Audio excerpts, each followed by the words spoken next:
Минатиот четврток повеќе од 100 студенти беа уапсени на универзитетите низ САД. Протестите доаѓаат во време кога од училишните администратори се бара да го запрат антисемитизмот. Гласот на Америка беше сведок на апсењата во Универзитетот Колумбија. Една демонстрантка која одби да го каже своето име кажа некои од барањата на студентите. I'm here to demand immediate ceasefire along as my other comrades so we can get humanitarian aid to Gaza.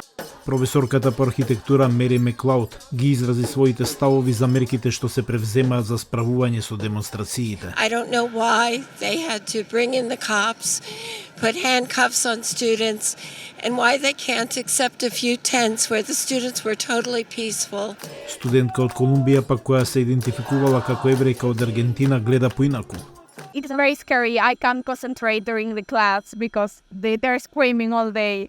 I'm scared to say that I'm Jewish because they're extremists. They were holding pictures and supporting Hamas. Протестите продолжија да се шират и во другите кампуси во САД.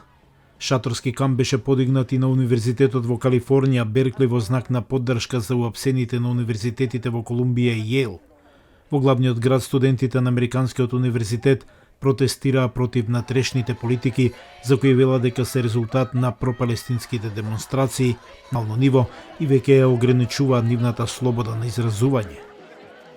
Председателот на Представничкиот дом, републиканецот Мајк Џонсон, повика на оставка на председателот на Универзитетот Колумбија, Минуш Шафик, за време на посетата на кампусот во средата.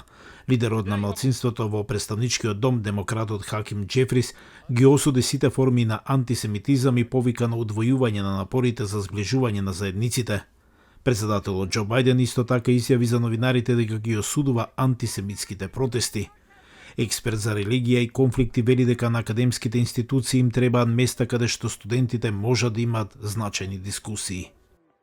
One needs to be very careful about talking about sides and recognize that there are some issues about justice that bring together Jewish, Muslim, Palestinians, Christian students to that space of protest. And indeed, the issue is that there is a deep confusion in how to define anti-Semitism.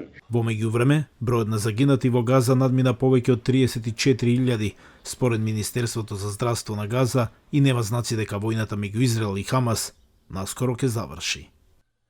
За Алфа телевизија од Гласот на Америка, Јован Чономовски во Вашингтон.